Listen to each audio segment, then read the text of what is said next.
I'll give you just a bit of background information on me, so you kind of know where I'm talking about for billing. I have spent some time in private practice in our community here in Kansas City, Missouri. I'm currently now at Children's Mercy Hospital and our adult hospital, Truman Medical Center. So my practice scope's a little bit different than when I was in private practice, and so I tried to make sure that the information I'm giving is trying to apply in both of those areas. So I welcome comments, questions, et cetera. If any of you have had experiences that have been beneficial for you, hopefully we're all here to learn together.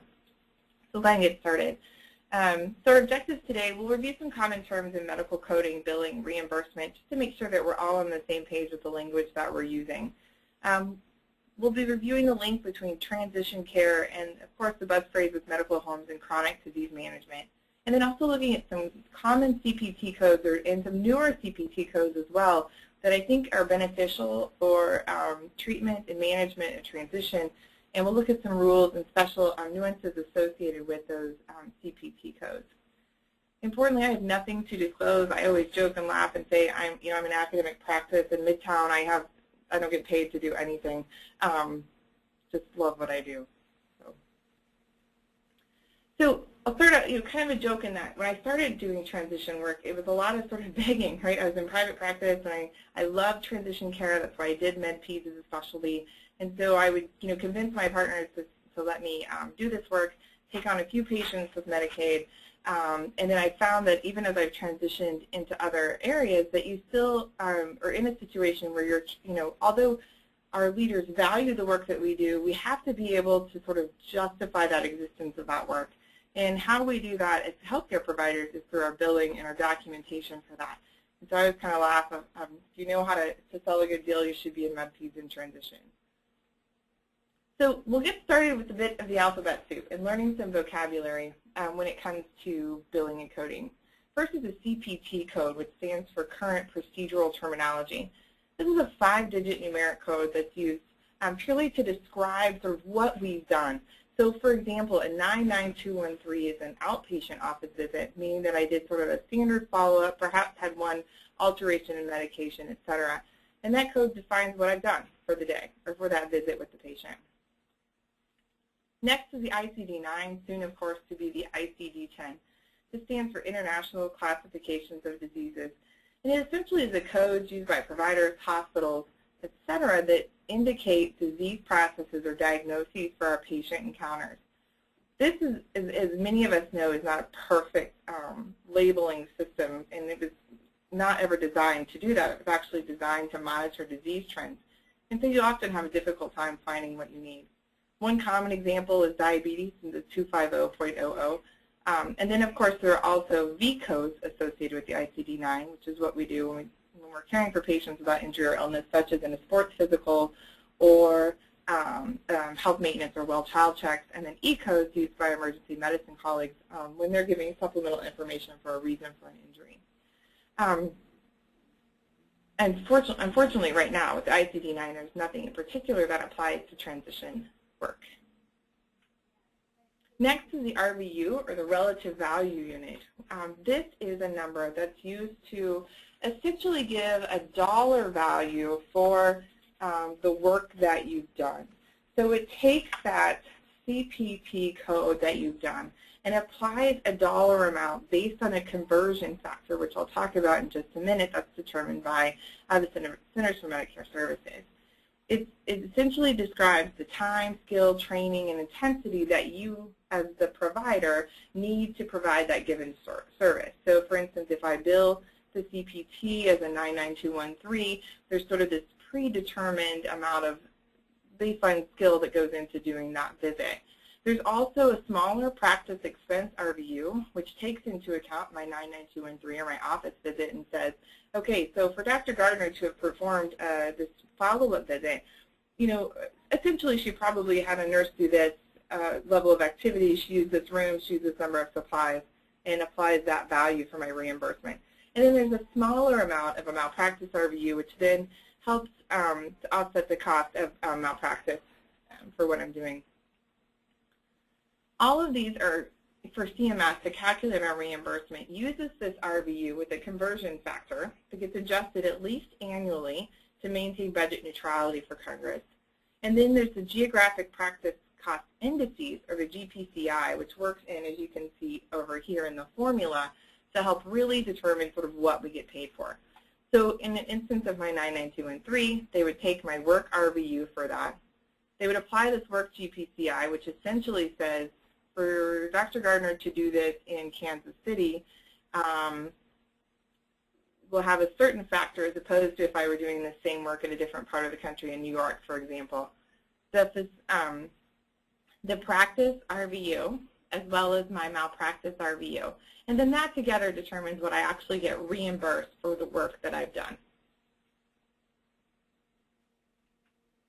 So that's a lot of letters, lots of crazy formulas, and I hope that you're still with me because we're going to be using some of that baseline information as we move forward and start talking about how we can effectively code, document, and bill for the very important work that we're doing in transition so that we can continue to do it. So as I looked at transition services and sort of attempting to justify my existence in this work, is at the same time that we see chronic care management and medical home becoming such an important source of care for our patients with chronic diseases or complex diseases. In most instances, our transition patients fit into this mold. So I started to look at this and say, are there strategies that I can improve my billing and hopefully then reimbursement and payment for my institutions? And then what ends up being the cost of care to my facility for my patients in this role? So if we consider for a moment the Agency for Healthcare Research and Quality's definition of care coordination, what they say is that that is deliberately organizing patient care activities and sharing information among all of the participants concerned with the patient's care to achieve safe and effective care. That definition aligns so nicely with the American Academy of Pediatrics definition of transition as a care coordination activity, as a process that links children and youth with special health care needs and their families with appropriate services and resources in a coordinated effort to achieve good health. So I think it's easy to sort of fit that niche between care coordination and guided chronic management of disease, as well as transition as a care coordination activity. So a lot of the billing and work that I've done in documentation, I now do as a care coordination activity. There are elements of care coordination that are defined by a number of entities that reimburse for this activity that really align nicely also with our basics of transition care. We have to identify our patients' needs. We have to have a really good knowledge of the resources out there to provide good care and support for our patients. We're communicating with multiple professionals, our social workers, nurses, home health care providers, subspecialists, the list goes on and on. Often our patients need very close monitoring and follow-up. All of these, and to do them very, very well, of course, requires our time. And so we have to try and figure out what is the cost of time that we're using to care for patients with transition needs. So this is one of my favorite articles that spurred my interest and look at this. It's by Antonelli in Pediatrics in 2008. And he looked at cost per care coordination encounter, and this is a table in that article. So it's listed in my resources, so by all means go and read it. And essentially what they did was they pulled 6 different primary care sites that were doing complex chronic care management of children and youth with special health care needs. And they defined this cost per encounter and time per encounter. So you can see there that it's taking a significant percent of time in a lot of these practices and clearly beginning to cost that practice money. So this gives us a nice opportunity to define that we do good work for this, that it's work that costs our practice money and that we should be able to bill and reimburse for that. But of course, what we find, unfortunately, is that people look at that and they say, this is a significant barrier for me. I don't have all of this time. I don't have really sophisticated means to begin billing for this, and so this becomes barriers. There have been lots and lots of studies that have looked at barriers to good transition care, and these are just a few of them. But you can see, again, it's lack of reimbursement for the time that I'm spending, lack of insurance coverage and payment for the time that I'm spending, lack of reimbursement again. When we did this internally at Children's Mercy, we had this exact same list come back of us. And again, what we found was it's time, it's the money. I'm not getting paid for this work, and it's starting to hurt me, in terms of my own productivity and, showing my my sort of existence, my justification for that existence to my department. So how do we overcome the barriers? How do we use what we know about chronic disease management and billing for that to overcome those barriers? It'd be great if I could create time and print money. I probably wouldn't still be practicing medicine, but this would be a great way to overcome that. But, we could take the other approach too, where we begin to really clearly document what time that we're using. We bill effectively for that time, we utilize good resources, and then we demonstrate to those payers that because of the time that we're spending here, we are actually saving money by improving the outcomes for our patients. We all intuitively know that if I take the time to effectively care for a patient's issue that keeps them out of the emergency room or that keeps them from being hospitalized, I'm going to ultimately save the health system money. And so we have to take on the burden of proof in this instance, and I'm hoping that today I'll convince you that by doing some of this billing and documenting, we begin that process of providing the burden of proof. This I thought was a nice tool to begin with if you're just starting this in your transition practice. I apologize, it's a little bit fuzzy, but again, it's in this article, the Antonelli article in the appendix, so please, by all means, take a look at that. But essentially, they use this very simple form to be able to document what they were doing, and then they importantly looked at the outcomes. And so they specifically said, we handled this over the phone, in the office, et cetera, and we were able to prevent this patient from going to the ER, or we were able to prevent this patient from going to the hospital. And so what we've done is started to document this in our adult patients in our medical home through a pilot project with the Missouri Medicaid, that we were able to show patients enrolled in our health home had less ER visits, fewer hospitalizations, less utilization of expensive resources within our health system. And so this is just kind of a simple way to get that started, to begin to show your departments, et cetera, how important this work can be. So the essentials for documentation are the things that you need to include. First, think about all of those care coordination needs that you provide. So often we're doing this work and we don't think about how important it is and how cost-saving that can be to our system.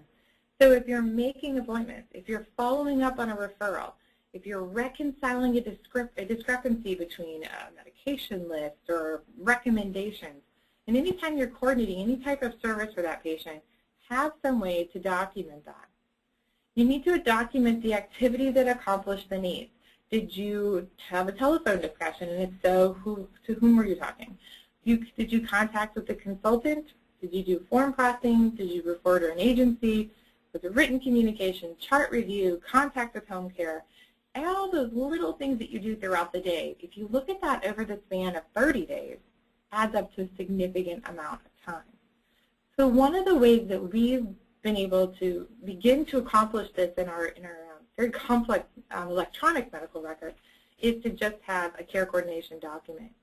When I was in private practice, we weren't yet quite on EMR. I did this in a paper document at the front of the chart, and we literally put date, time, and listed what we had done, and then monthly would sign off on that and then bill for that.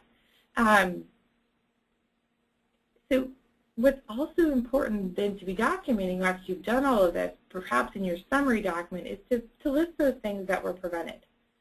We prevented the patient from going to the emergency room, we prevented a hospitalization, et cetera. So we're going to start talking specifically about the billing codes that are available for transition work. But the first thing that I want to remind you is that even just starting with the simplest of coding, when you're talking about that office visit, so many of our patients with complex disease We tend to sort of be rushed in our day, and we bill a quick 99213 for a follow-up visit, when really those patients have that complex level management, and oftentimes the review of systems, your physical exam, data points that you're reviewing, or the time that you're spending can easily push you into level 4 and level 5 visits. So, take the time to stop. If you have to use documentation to help you remember sort of what qualifies for those levels of billing, take the time to do that. Each one of those things counts as increased revenue for your practice. So the first one I'm going to talk about is a 99366 to a 99368 billing. This is for a medical team conference. This must be billed by one physician per a tax ID. So if you're like me and you're in a very large health system, you want to make sure that this is only being billed by one individual in that in the specialty. And again, you have to sell that idea that this doesn't just benefit me as the provider, but also just benefiting our entire health system for the care that goes into for our transition patients.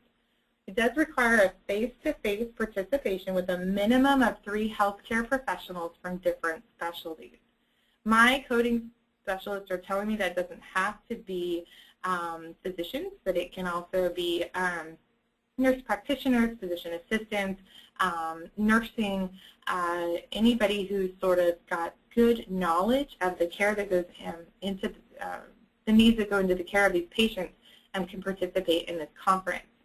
You must have had a face-to-face meeting with the patient in the last 60 days, and then all of the participants must document their participation in the conference, including whatever information or treatment recommendations they provided. There can only be one individual from each specialty, and then this cannot be part of any other contracted services. So you can see there, based on whether or not you have face-to-face with the patient and the family for 30 minutes, or if there's without the patient or family there, and then of course it's based on time. The RVU is significant here. It's a 1.9, so you can have some good reimbursement here. Now, what's important to note is that this cannot be combined with the 99487 to 489 charges. And we'll talk about that a little bit later, but those are the codes, the CPT codes associated with complex care coordination services. So this might be sort of nice for a patient if you're sort of devising that final transition plan. It's how I could see it working in our particular health system. Care plan oversight services is also a very important part of what we do. And this is how I did a lot of additional billing for services for the patients when I was in practice. Again, this was pre-meaningful use, EMR, and so it's a little bit easier to do. I totally sympathize with your struggles if you're working in an EMR and trying to devise that perfect document to make this happen. Again, we tend to have just sort of a plain EMR document that we do. It's important that with this you're keeping a running document each month of the dates and the times that you are providing care plan oversight services. In addition, remember that only one provider from your tax ID can bill this for your patient. So this is sometimes where we have some difficulties. So if you can imagine a patient with a complex GI disease, for example, who's also being followed in primary care, both of those areas may be doing very complex oversight. If you're managing biologic therapy and another social work issue is maybe getting coverage for that, et cetera. And also for that person who's maybe in primary care managing, weights and those sorts of things. So you have to be careful about who is really designated as providing those oversight services. This covers all services provided within a 30-day period. Again, only one individual. And the patient must require recurrent supervision of therapy. So you also want to have a good relationship with that patient where you're seeing them regularly in your clinic and they have diseases that would substantiate this type of oversight. So for the 99374, they do determine this has to be a patient under care of a home health agent or domiciliary. So we've done this work for group homes and things like that as well. Any sort of home health visit will qualify the patient as well. They do require complex and multidisciplinary care modalities. So you want to be talking about not just that you're scheduling appointments and calling them, but you're reviewing different reports. So reviewing a discharge summary, reviewing that CAS report, or reviewing a colonoscopy report, looking at lab, communicating with other staff, and any adjustments of medical therapy. And then, of course, it's divided based on your time. If you spent less than 30 minutes or greater than 30 minutes, and again, there's a significant RVU associated with that as well. Our next is telephone service. Now, a lot of times, patients with telephone services, this should be more for a visit, an isolated visit for that patient, as opposed to talking to them and sort of doing complex or chronic disease management. So more and more we're seeing electronic visits for physicians, and that's exactly what this is more intended to be. So this is a non-face-to-face evaluation and management services that are provided to a patient. And they should be reported just like any other medical documentation or note. Now what's important is that this can't be a follow-up from a visit within the last 7 days. And it can't result in a face-to-face follow-up in the next 24 hours. So if you talk to them on the phone and say, you know what, I think I better see you, rather than trying to initiate treatment over the phone, this charge does not apply. You would just bill your regular office visit the following day. Certainly you could consider the time that you took in considering that on the previous charges with your, with the care plan oversight services, or also with the chronic health services, which we'll talk about in just a moment. So again, this is the 99441 through 3 series, and it's again based on the time that you spend on the phone with this visit. So a lot of times where I've seen this be helpful is my patients with complex disease who coming in for a visit for maybe a recurrent rash or something like that is very difficult for families if they live far away. Transportation's an issue, and so this can be a nice way to try and mediate an acute issue that you feel comfortable doing with a family that you've worked with for a long time. And again, a nice RVU associated with that. Next is the interprofessional telephone and internet consultations. I'm amazed at how often I probably do this and do not bill for it. Also, as I talk to my colleagues in rural health settings, how often they're talking to a specialist but not actually documenting for this work. This is essentially a time when you need to call, as a primary physician, you are calling to seek the advice or opinion of a specialist.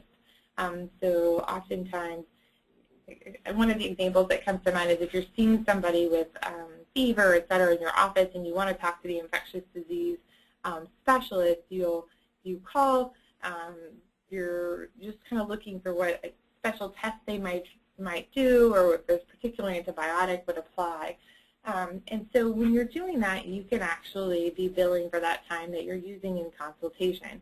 This should not be billed if what you're actually seeking is a transfer or a consult in their office in your next time frame. This can be with a new or an established patient, and it can only be reported once in a 7-day period. It can be combined with other prolonged service codes. So an example would be one of your patients come in who perhaps has a genetic metabolic disorder. They're ill. So you're going to spend a lot of time perhaps resuscitating them. You may want to talk with the metabolic specialist in your nearby tertiary referral center to talk about sort of urgent care needs of that patient who doesn't warrant transfer to that facility. This would be a classic time to use these codes. And then if you can see here, it's the 99446 through 449 series, and it's all based on time. Now, the problem with this, of course, is that the RVU has currently not been assigned or published to this number.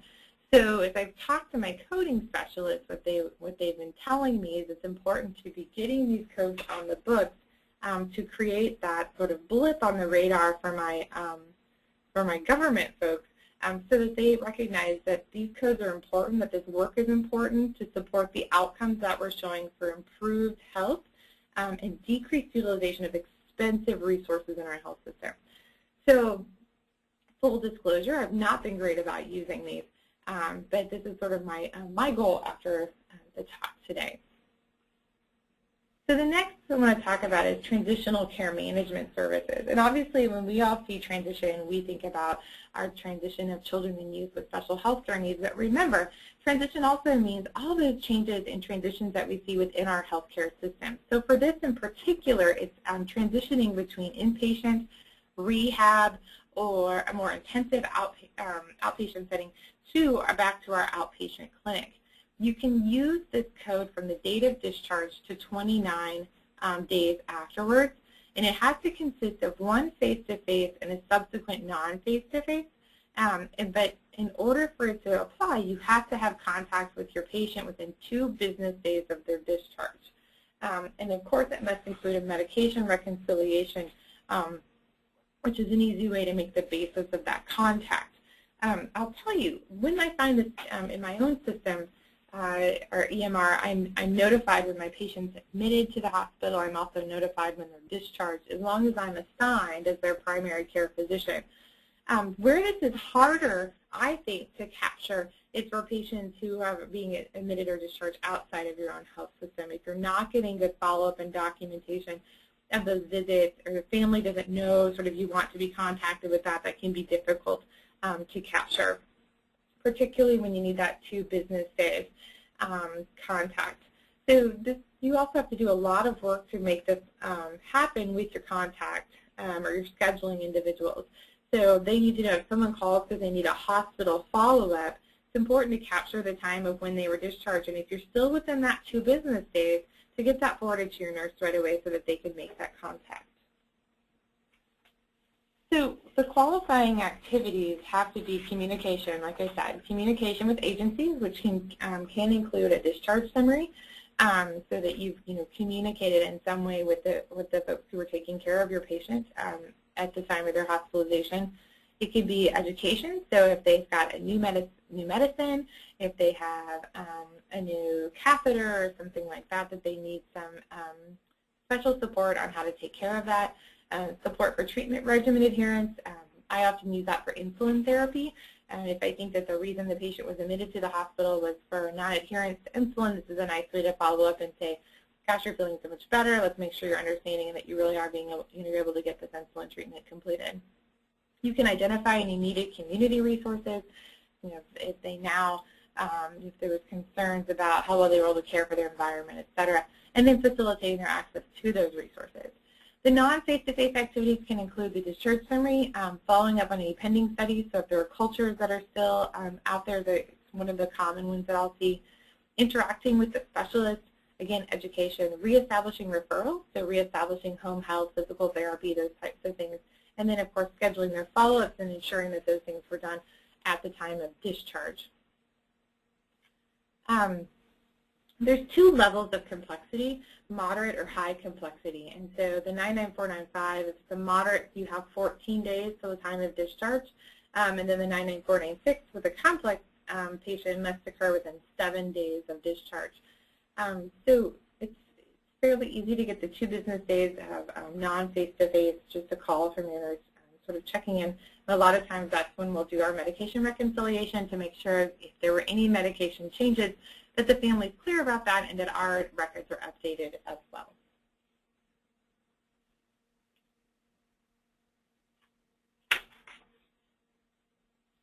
So the next thing I want to talk about briefly is complex chronic care coordination services. So this is patient-centered management and support services provided by the providers to develop, revise, and implement the care plan of our patients. Sounds a lot like what we do in transition care. These codes were designed to support the complex work of chronic disease management. They apply specifically to the medical home concept, which, and of course I'm totally biased in this working in a medical home, but I feel like this is a nice and ideal environment for our transition care. For patient requirements, they're divided between adults and pediatrics. For adults, the patient must be on 3 or more prescriptions, they must be receiving therapies, and must have 2 or more chronic conditions that have lasted at least 12 months. For pediatrics, they need 3 or more therapeutic interventions. They should be on medicines, they may require nutritional support, respiratory therapy, or have 2 or more chronic or episodic health conditions lasting longer than 12 months. So if you think about your transition patient population, almost all of them are going to qualify for this coding. The care plan, so what's a little bit different, I'll stop for a second, what's a little bit different about these billings, these particular codes, is that you have to have your practice designed to fit these needs. A lot of them align nicely with things you've already probably accomplished for meaningful use and other updates in healthcare. And so hopefully you'll feel that it's not too overwhelming to accomplish these. So for the care plan requirements, you need an updated problem list. You need to define an expected outcome or prognosis for the patient. You need to have measurable treatment goals. An example could be control of blood pressure, reduction of A1C, good symptom management, interventions, medications, community and social services, specialist care, and then requirements for periodic review. The specific requirements of your practice can sometimes be where it can be a lot more difficult to make sure that your practice can participate in these billing codes. You have to be able to provide 24/7 access to providers, so you need a good call system. You have to employ standardized methodology to identify patients who require chronic care coordination. So a referral system of some sort that cues off based on diagnoses. An internal care coordination process. We accomplish this with our health or medical home nurses. You need a standard medical record form, which we accomplish through our EMR. You have to be able to engage and educate patients and caregivers, again, which we accomplish through our medical home nurses, and then be able to coordinate care among all providers. A lot of times we accomplish this requirement purely with our EMR and documenting our communication in that setting. Complex chronic care coordination services are billed with a 99487 and a 99488. They can only be reported once per calendar month, and again, this needs to be from one provider. You cannot report this if you haven't updated any changes or care for the patient, and this can be included services with other codes. So it may be that, so an example of that would be a patient that you're seeing, for, let's say, every 3 months for management of their chronic disease. The month that you actually see them in the office, you'd likely be billing your office visit, and then in subsequent months between that, you would fluctuate between either the 487 or the 488, depending on whether or not you have a face-to-face visit or if you have no face-to-face visit. All of these require greater than 30 minutes in coordination activities, and so again, you need that mechanism to be able to document what it is that you or people in your clinic or your healthcare facility are doing to coordinate that care. I'm always amazed with how quickly you can rack up more than 30 minutes of coordination activities. There is a nice RVU associated with this work as well.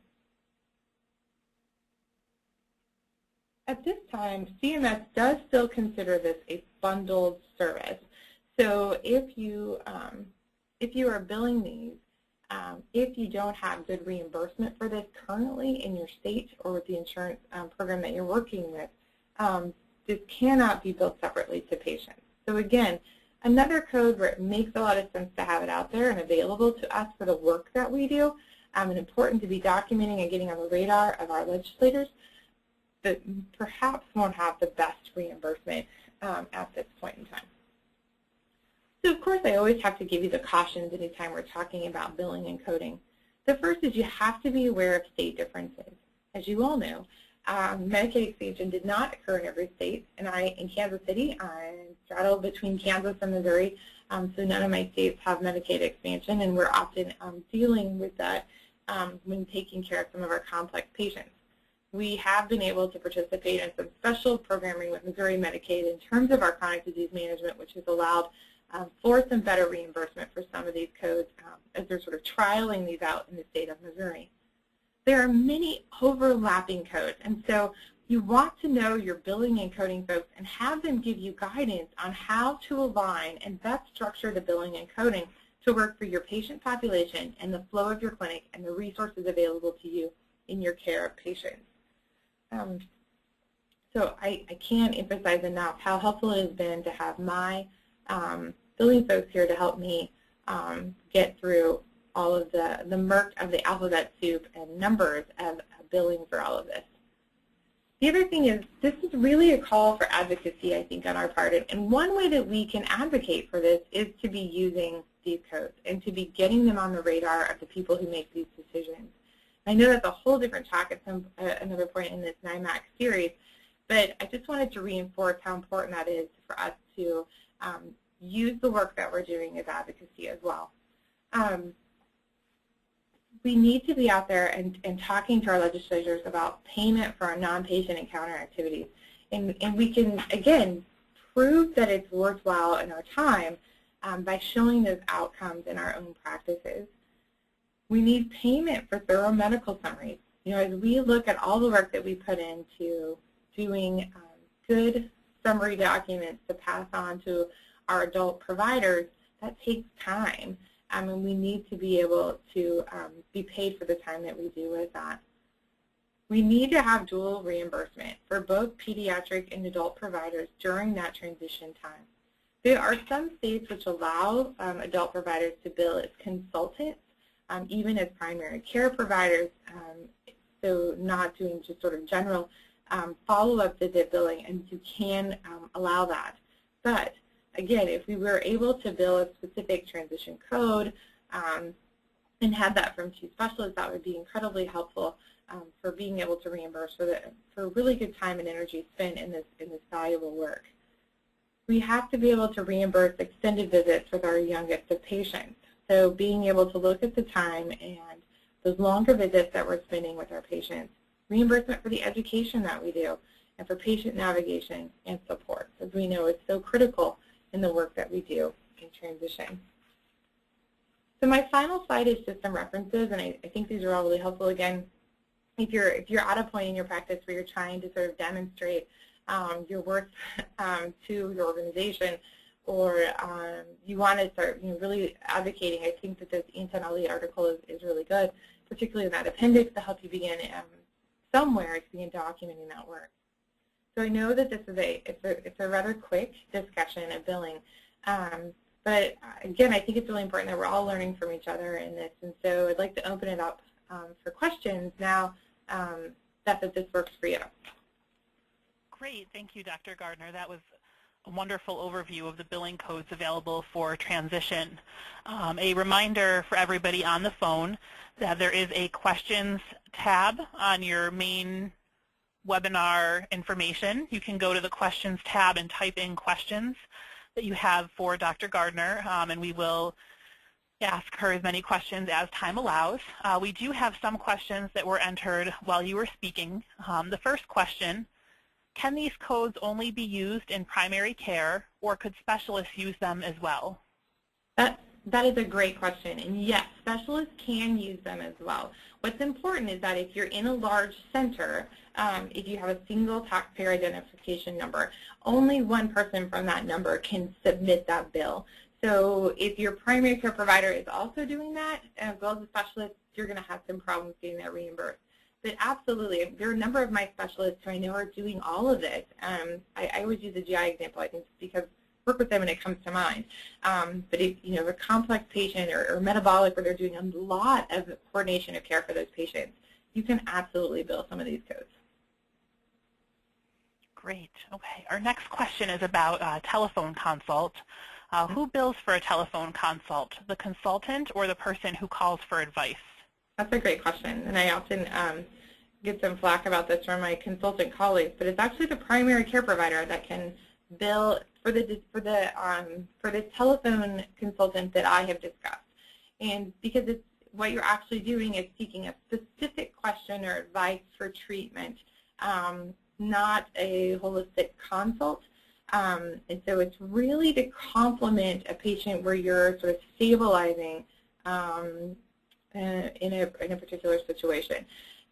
In terms of phone consults for the specialist, you would look back, and I'm going to try and go back in these slides. So I may have lost my ability to do that. Oh, here we go. there are phone visits or electronic visits. And so if you are actually the person who is going to provide a service in a direct call to the patient, then you would bill this 99441 to 443 visit, which can be done by a subspecialist. If what you're doing is seeking the advice or opinion of a specialist, and the specialist isn't talking to that patient, they're not obtaining history directly to that patient, they would not bill for this. This is for the primary care provider. Great question. Great. All right, so we've got another question about what provision is made for the pediatric practitioner being consulted after the youth has transferred to adult care. Has a billing been specified for transition? Not at this time. So again, I think that comes down to some of that. So I hope, I don't know if that person's on the line or if they could type. One of the questions I would have is that pediatric specialist, you know, with expertise in a particular disease, and they're offering opinion to the adult subspecialist, then yes, you could do consultant level billing on that. From what I understand from my coders and billers is we've looked at this, how do you reconcile two visits essentially if you have two cardiologists seeing this patient. You again would continue to bill as a consultant in a regular format. That's assuming, of course, that you're seeing that patient in person. This is where some of the state level differences become a problem. If the state has not agreed to reimburse both activities, you may run into issues.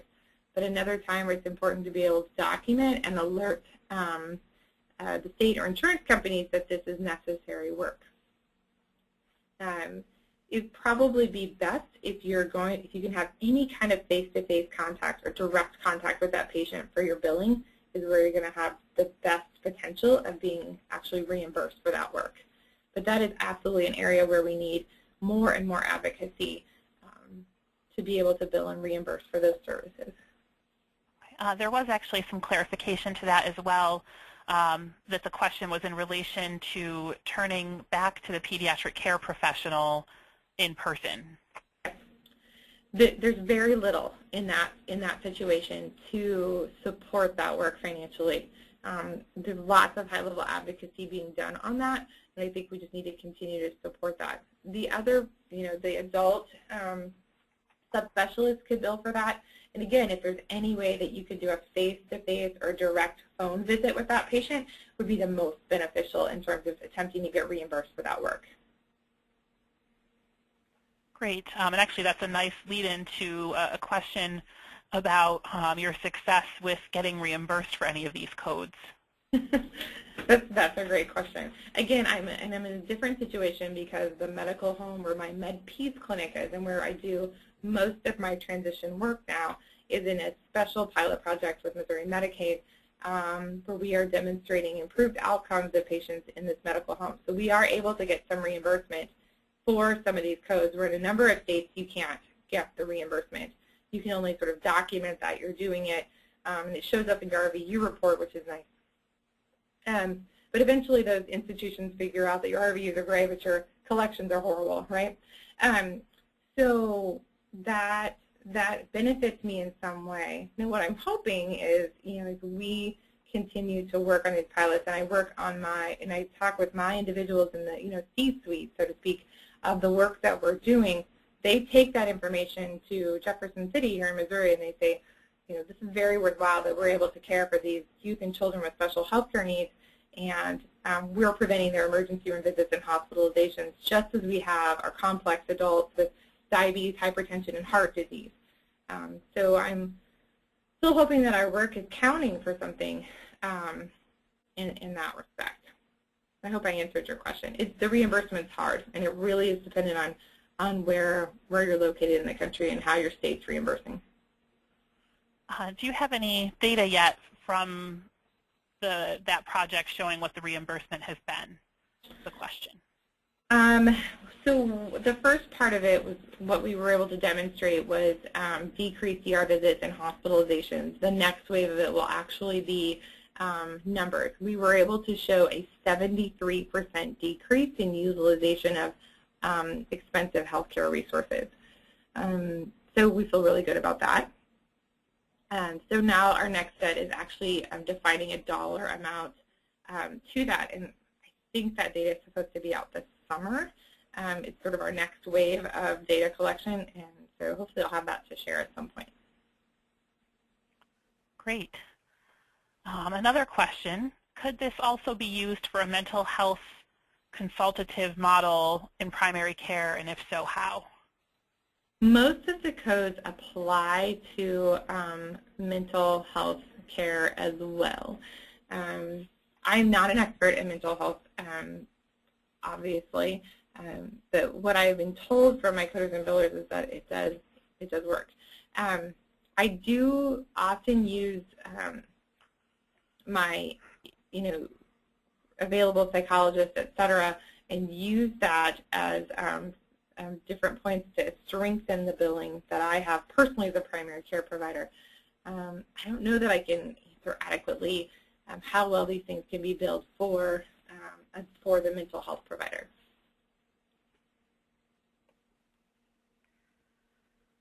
Great.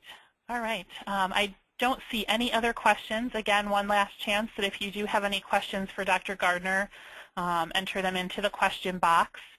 We also, if you email nymac@health.ny.gov, if you have any follow-up questions, we'd be happy to pass those along to her and get back to you. In addition, the slides and recording from today will be available and will be sent out to all of the participants in today's webinar via email. Okay, I don't see any other questions. We ask that you think about joining us again in 2 weeks when we'll have another transition webinar. Thank you everyone for your time joining us today, and we'll hopefully talk to you in 2 weeks. Thank you, and thank you, Dr. Gardner. Thank you. Have a great day. Thank you.